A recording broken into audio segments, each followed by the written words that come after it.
Big fight ವಿಶೇಷನ ಮತ್ತೆ ಮುಂದುವರಿಸ್ತಾ ಇದ್ದೀನಿ. ಈಗ ಇಲ್ಲಿ ವಿನಯ್ ಅವರೇ ಒಂದೇನು ಪಾಯಿಂಟ್ ಅಂತ ಹೇಳಿದ್ರೆ, ಇಂಥ ಹೋರಾಟಗಳ ವಿಚಾರದಲ್ಲಿ ಇನ್ನೂ ಸಂಘಟನೆಗಳ ಅವಶ್ಯಕತೆ ಇರುತ್ತೆ. ನಿಮಗೆ ನೀವು ಕಾನ್ಸ್ಟೆಂಟಾಗಿ ಒಂದು ಹೋರಾಟ ಮಾಡ್ತಿರಬೇಕಾಗತ್ತೆ. ಜಾಬ್ಗಳ ವಿಚಾರದಲ್ಲಿ ನಿಮ್ಮ ರೂಪುರೇಷೆಗಳು ಸರಿಯಾಗಿ ತಿಳಿಸ್ಬೇಕಾಗತ್ತೆ. ಈಗ ಜೆನ್ಸಿ ಅನ್ನೋದು ನೇಪಾಳ ಒಂದು ಎಕ್ಸಾಂಪಲ್ಲು, ಫ್ರಸ್ಟ್ರೇಷನ್ಗೂ ಇನ್ನೊಂದಕ್ಕೂ. ನಾವು ನೇಪಾಳದ ರೀತಿಯಲ್ಲಿ ಹಿಂಸಾತ್ಮಕವೋ ಬಾಂಗ್ಲಾ ಥರದ ಹಿಂಸಾತ್ಮಕವೋ ಆ ಹೋರಾಟಗಳ ಪರ ನಾವಿಲ್ಲ.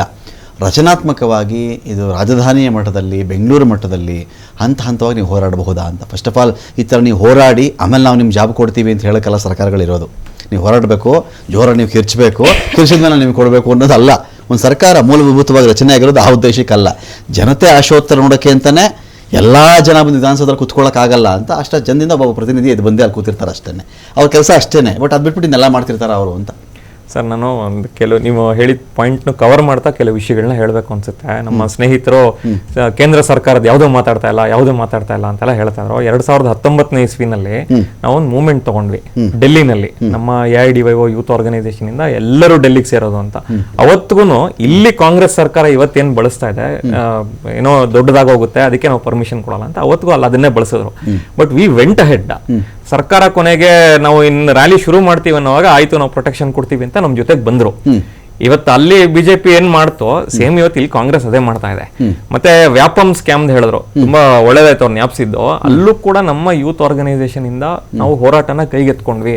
ಸೇಮ್ ಇವತ್ತು ಹೆಂಗಾಯ್ತು ಪೊಲೀಸ್ ಅವ್ರು ಹೆಂಗೆ ತುಂಬಿಕೊಂಡು ಹೋದ್ರು ಅದೇ ತರದೇ ಮಾಡಿದ್ದಾರೆ. ಅದು ಏನ್ ಡಿಫ್ರೆನ್ಸ್ ಆಗಿಲ್ಲ. ಇಲ್ಲಿ ನಾವು ಇದು ಸರ್ ಕೋವಿಡ್ ಟೈಮಲ್ಲಿ ನೇಮಕಾತಿ ಇದನ್ನ ಕೋವಿಡ್ ವಾರಿಯರ್ಸ್ ಅಂತ ತಗೊಂಡ್ರು. ಆಮೇಲೆ ಅವ್ರನ್ನ 1 year ಆದ್ಮೇಲೆ ತೆಗೆದು ಬಿಸಾಕಿದ್ರು. ಅವ್ರದ್ದು ನಾವು ಯೂನಿಯನ್ ಮಾಡಿ ಕಟ್ಟಿ ವಾರಿಯರ್ಸ್ ಅವರು ವಾರಿಯರ್ಸ್ ಪಾಪ ವಿತ್ ಪೈನ್ ಹೇಳ್ತಾ ಇದ್ದೀನಿ. ಅವ್ರದ್ದು ನಾವು ಮೂವ್ಮೆಂಟ್ ನ ಕಟ್ಟಿ ಇವಾಗ ಕಾಂಗ್ರೆಸ್ ವಿರುದ್ಧ ನಾವು ಕೇಳ್ತಾ ಇದೀವಿ. ಕಾಂಗ್ರೆಸ್ ವಿರುದ್ಧ ಅಲ್ಲ ಬಿಡಿ, ನಾವು ಸರ್ಕಾರನ ಕೇಳ್ತಾ ಇದೀವಿ. ಕಾಂಗ್ರೆಸ್ ಇದೆ, ಬಿಜೆಪಿನೂ ಇದೆ. ಇಲ್ಲಿ ಕಾಂಗ್ರೆಸ್ ಇದೆ, ಅಲ್ಲಿ ಬಿಜೆಪಿ ಇದೆ. ಸರ್ಕಾರನ ಕೇಳ್ತಾ ಇದೀವಿ ಅಂದಿದ ತಕ್ಷಣ ಕಾಂಗ್ರೆಸ್ನವ್ರು ಏನ್ ಹೇಳ್ತಾರೆ, ಬಿಜೆಪಿ ಅವ್ರು ಏನೆಲ್ಲ ಮಾಡಿದ್ದಾರೆ ನೋಡಿ ಅಂತಾರೆ. ಬಿಜೆಪಿ ಅವ್ರು ಏನ್ ಹೇಳ್ತಾರೆ, ಹಿಂದೆ ಕಾಂಗ್ರೆಸ್ ಏನೆಲ್ಲ ಮಾಡಿತ್ತು ನೋಡಿ ಅಂತಾರೆ. ಇದು ಒಂದು ಟ್ಯಾಕ್ಟಿಕ್ಸ್ ಸರ್. ಇದು ನಡೆಯಲ್ಲ ಇಲ್ಲಿ. ಇವತ್ತು 2,22,000 ಪೋಸ್ಟ್ ಖಾಲಿ ಇತ್ತು ನೀವು ಅಧಿಕಾರಕ್ಕೆ ಬರೋದಕ್ಕೆ ಮುಂಚೆ. ಕಾಂಗ್ರೆಸ್ ಅಧಿಕಾರಕ್ಕೆ ಬರೋಕ್ ಮುಂಚೆ 2,84,000 ಆಗಿದೆ. ಸೇಮ್ ಬಿಜೆಪಿ ಅವರು ಕೂಡ 5 years ಪೋಸ್ಟ್ ವೇಕೆಂಟ್ ಆಗಿದ್ರೆ ನಾವು ಪೋಸ್ಟ್ ಗೋಸ್ ವಿತ್ ವೇಕೆನ್ಸಿ ಅಂತ ಹೇಳ್ಬಿಟ್ರು. ಬಿಹಾರದಲ್ಲಿ 1 ಕೋಟಿ ಉದ್ಯೋಗ ಅನೌನ್ಸ್ ಮಾಡಿದಾರಲ್ಲ ಅವರು, 1 ಕೋಟಿ. ಅದೇ ಈ ಅನೌನ್ಸ್ಮೆಂಟ್ ಗಳು ಎಲ್ಲರೂ ಮಾಡ್ತಾ ಇದಾರೆ ಸರ್. ನಾನು ಅದೇ ಹೇಳಿದ್ದೆ ಅವಾಗಲೇ, ಎಲೆಕ್ಷನ್ ಬಂದಾಗ ನೋ ಇದೊಂಥರ ಈ ಒಂದು ಸೆಕ್ಷನ್ ನಾವು ಟಾರ್ಗೆಟ್ ಮಾಡಬೇಕು ಅಂದ್ರೆ ಪ್ರಣಾಳಿಕೆಯಲ್ಲಿ ಹಾಕ್ಬೇಕು ಅನ್ನೋ ಅದನ್ನೇ ಮಾಡ್ಕೊಂಡು ಹೋಗ್ತಾ ಇದ್ದಾರೆ. ಇನ್ನೊಂದು ಪಾಯಿಂಟ್ ಹೇಳ್ಬಿಡ್ತೀನಿ ನಾನು. ನೀವೇನ್ ಹೇಳಿದ್ರಿ ಇವತ್ತು ಆರ್ಗನೈಸ್ಡ್ ಮೂವ್ಮೆಂಟ್ ಬೇಕು ಅಂತ. ಎಲ್ಲಾ ಕಡೆ ಯಂಗ್ಸ್ಟರ್ಸ್ ಹೋರಾಟ ಮಾಡಿ ಬೀದಿಗೆ ಬರೋದು, ಅದರದೇ ಪ್ರಾಡಕ್ಟ್ ನಾವು ನೋಡೋದು ನೇಪಾಳಲ್ಲಾಗ್ಲಿ ಇನ್ನೊಂದರಲ್ಲಾಗ್ಲಿ ಬಂದಿದೆ. ಆದ್ರೆ ಅಲ್ಲಿ ಬಂದಿದ್ದು ಪೊಲಿಟಿಕಲ್ ಟರ್ನ್ ತಗೊಂಡ್ಬಿಡ್ತು. ಇದು ಅಷ್ಟು ದೊಡ್ಡ ಪೊಲಿಟಿಕಲ್ ಟರ್ನ್ ಇಲ್ಲ ಇಲ್ಲಿ. ಖಾಲಿ ಇರೋ ಜಾಬ್ಸ್ ನ ಫಿಲ್ ಅಪ್ ಮಾಡಿ ಅಂತಾರದು. ಇದಕ್ಕೆ ಸರ್ಕಾರ ಮುಂದೆ ಬರ್ಬೇಕಲ್ಲ. ಇದಕ್ಕೆ ಸರ್ಕಾರ ಮುಂದೆ ಬರ್ದಿರಾ ನಾವು ಇಷ್ಟೆಲ್ಲ ಮಾಡ್ತಾ ಇದ್ರೆ ಕರೆಕ್ಟ್ ಸ್ವಾಮಿ ಬಿದ್ದಿದೆಯಲ್ಲ. ಹೋಟಾ ಸಮಿತಿ ರಿಪೋರ್ಟ್ ನ ಕಾಂಗ್ರೆಸ್ನವ್ರು ಇಂಪ್ಲಿಮೆಂಟ್ ಮಾಡಿ. ಹೋಟಾ ಸಮಿತಿ ಹೇಳ್ತು ಟೈಮ್ ಟೇಬಲ್ ಹಾಕ್ಬಿಡ್ಬೇಕು KPSC ಇದು ಅಂತ. KPSC ನಲ್ಲಿ ನಡೀತಾರೋ ಒಳ ಜಗಳ ಇವತ್ತು ಅದನ್ನ ಸಾಲ್ವ್ ಮಾಡೋದಕ್ಕೆ ಸರ್ಕಾರ ಏನ್ ಮಾಡಿ ನೆಕ್ಸ್ಟ್ ನೀವೇನ್ ಮಾಡ್ತೀರಾ? ಸರ್ಕಾರ ಏನ್ ಮಾಡ್ಬೇಕು ನೆಕ್ಸ್ಟ್? ಸರಿ, ನಾವು ಇದನ್ನ ಯುವ ಜನರ ಚಳವಳಿಯಾಗಿ ನೋಡಿದ್ರೆ ಇದಕ್ಕೆ ಎಲ್ಲಾ ಸಂಘಟನೆದವರು ಬೆಂಬಲಿಸಬೇಕು. ರೈತ ಸಂಘಟನೆದವರು, ದಲಿತ ಪರ ಸಂಘಟನೆದವರು, ಕನ್ನಡ ಪರ ಸಂಘಟನೆ, ಎಲ್ಲಾ ಸಂಘಟನೆದವರನ್ನ ಕೂಡ್ಕೊಂಡು ನಾವು ಇದನ್ನ ಜನಾಂದೋಲನ ಮಾಡ್ಬೇಕು. ಜನಾಂದೋಲನ ಆದಾಗ ನಮ್ಗೆ 2 ಅವಕಾಶಗಳು. ಒಂದು, ಆಡಳಿತ ಸುಗಮವಾಗಿ ಸಾಗಲಿಕ್ಕೆ ಏನು ನೇಮಕಾತಿಗಳಾಗಬೇಕು, ಎಲ್ಲಾ ಇಲಾಖೆಗಳಿಗೆ ಭರ್ತಿ ಆಗಬೇಕು. ಅದನ್ನ ಭರ್ತಿ ಮಾಡ್ಕೊಳ್ಳಿಕ್ಕೆ ಸರ್ಕಾರ ಸಾಧ್ಯ ಇದೆ. ಸರ್ಕಾರ ಯಾವಾಗ್ಲೂ ಏನಂತಂದ್ರೆ ಜನಾದೇಶವನ್ನ ನೋಡ್ತದೆ. ನಮಗೆ ಓಟ್ ಯಾವ ಸೆಕ್ಟರ್ ಇಂದ ಜಾಸ್ತಿ ಬರುತ್ತೋ ಅದಕ್ಕೆ ಭಾಗ್ಯಗಳನ್ನ ಕೊಡೋದು, ಉಚಿತವಾಗಿ ಏನಾದರೂ ಒಂದು ಕೊಡೋದು, ಅವರ ಗಮನವನ್ನು ಸೆಳೆಯುವಂತದ್ದು ಮಾಡ್ತದೆ. ಮುಂದಿನ ದಿನಮಾನಗಳಲ್ಲಿ ನಮ್ಗೆ ಏನೂ ಕೊಡಬೇಡಪ್ಪ, ಸುಗಮವಾದ ಆಡಳಿತವನ್ನು ನೀಡ್ರಿ. ಆ ಒಂದು ಸುಗಮವಾದ ಆಡಳಿತ ನೀಡಲಿಕ್ಕೆ ಅರ್ಹರಿರ್ತಕ್ಕಂತ ಯುವಕರನ್ನ ನೇಮಕಾತಿಗಳನ್ನ ಮಾಡ್ಕೊಂಡ್ರೆ ಒಂದು ಜನಾಂದೋಲನ ಆಗ್ಬೇಕಾಗಿದೆ. ಹಾಗಾಗಿ ನಾವು ಇದನ್ನ ಜನಾಂದೋಲನ ರೂಪಿಸಲಿಕ್ಕೆ ಏನೇನು ಪ್ರಯತ್ನವನ್ನು ಮಾಡಬೇಕು ನಾವೆಲ್ಲವನ್ನು ಮಾಡ್ತೀವಿ ಸರ್. ಇಲ್ಲಿವರೆಗೂ ಏನೇನು ಕೆಲಸ ಮಾಡ್ಕೊಂಡು ಜೀವನ ಮಾಡ್ತಾ ಇದ್ದೀರಿ ನೀವು? ಆಯ್ತು, ಒಂದ್ ಕಡೆ ಪ್ರಿಪ್ರೇಷನ್ ಇದೆ, ಕೆಲವರು ಓದ್ಕೊಳ್ತಾ ಇದ್ದಾರೆ, ಕೆಲವರು ಪಾರ್ಟ್ ಟೈಮ್ ಕೆಲಸ ಮಾಡ್ತಿರಬಹುದು, ಕೆಲವರು ಸಂಜೆ ಕಾಲೇಜ್ಗೆ ಏನಾದರೂ ಹೋಗ್ತಿರಬಹುದು, ನನಗೆ ಗೊತ್ತಿಲ್ಲ. ಇದು ಏನ್ ಕೆಲಸ, ಜೀವನಕ್ಕೆ ಏನ್ ಮಾಡ್ಕೊಂಡಿದ್ದೀರಿ ನೀವೆಲ್ಲ? ಸರ್, ನಾನು ಬೇಸಿಕಲಿ ವಕೀಲನಾಗಿರೋದ್ರಿಂದ ನಾನು ಈ ಯುವ ಜನರು ಏನು ಉದ್ಯೋಗಾಕಾಂಕ್ಷಿಗಳಿರೋದ್ರಿಂದ ಅವರ ಒಂದು ಪ್ರತಿಯೊಬ್ಬರನ್ನ ನಾನು ಸಂದರ್ಶನ ಮಾಡಿದಾಗ ಅವರು ಜೀವನಕ್ಕೆ ಹೋಟೆಲ್ ಕೆಲಸ ಮಾಡ್ತಾರೆ, ಕೆಲವು ಜನ ಬೇರೆ ಬೇರೆ ಲೈಬ್ರರಿಗಳಲ್ಲಿ ಕೆಲಸ ಮಾಡ್ತಾರೆ, ಬೇರೆ ಬೇರೆ ಸೆಕ್ಟರ್ಗಳಲ್ಲಿ 4 ತಾಸು 5 ತಾಸು ಪಾರ್ಟ್ ಟೈಮ್ ಜಾಬ್ ಮಾಡ್ಕೊಂಡು ಇದನ್ನ ಅವರು ಓದ್ತಾ ಇದ್ದಾರೆ ಸರ್ ಈ ಭಾಗದಲ್ಲಿ. ಕಶ್ಯಪ್ ಜಿ, ಒಂದ್ ಸೊಲ್ಯೂಷನ್ ಬೇಕಲ್ಲ ಕಶ್ಯಪ್ ಜಿ?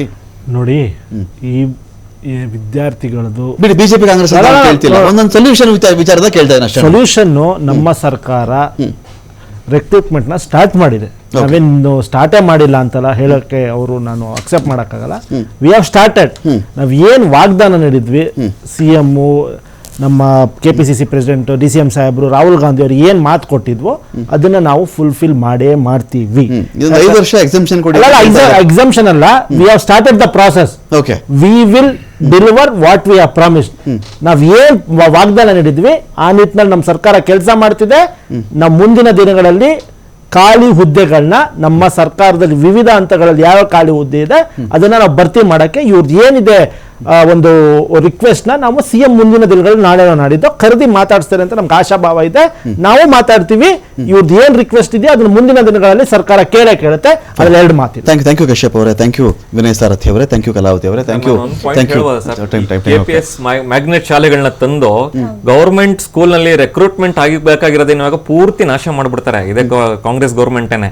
ಅದನ್ನ ಬಿಜೆಪಿ ಅವ್ರು ಬಂದ್ರೆ ಅವೇನು ರಿವರ್ಸ್ ಮಾಡೋದಿಲ್ಲ, ಕಂಟಿನ್ಯೂ ಆಗುತ್ತೆ. ಮ್ಯಾಗ್ನೆಟ್ ಶಾಲೆ ಅಂತ ತಂದು 40,000ಕ್ಕೂ ಹೆಚ್ಚು ಗವರ್ಮೆಂಟ್ ಸ್ಕೂಲ್ಗಳನ್ನ ಮುಚ್ಚುತ್ತಾ ಇದಾರೆ. ಅಷ್ಟೇ ಎಂಪ್ಲಾಯ್ಮೆಂಟ್ ಹೋಗುತ್ತೆ. ಇವಾಗ ಈ ಹುಡುಗರಿಗೆ ಏನು ಹಂಗಾರೆ ಉತ್ತರ?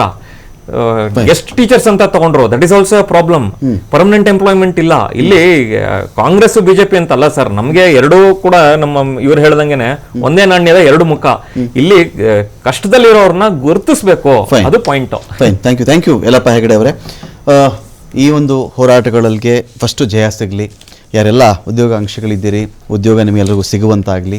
ಅಟ್ ದ ಸೇಮ್ ಟೈಮ್ ತಮ್ಮ ಕೌಶಲ್ಯಗಳನ್ನು ಇಂಪ್ರೂವ್ ಮಾಡಿಕೊಳ್ಳುವ ದೃಷ್ಟಿಯಿಂದ ಆಧುನಿಕ ಜಗತ್ತಿನ ಆಧುನಿಕ ಬೇಡಿಕೆಗಳಿಗೆ ತಕ್ಕಂತೆ ತಮ್ಮ ಕೌಶಲ್ಯಗಳ ವೃದ್ಧಿಯಾಗಬೇಕು.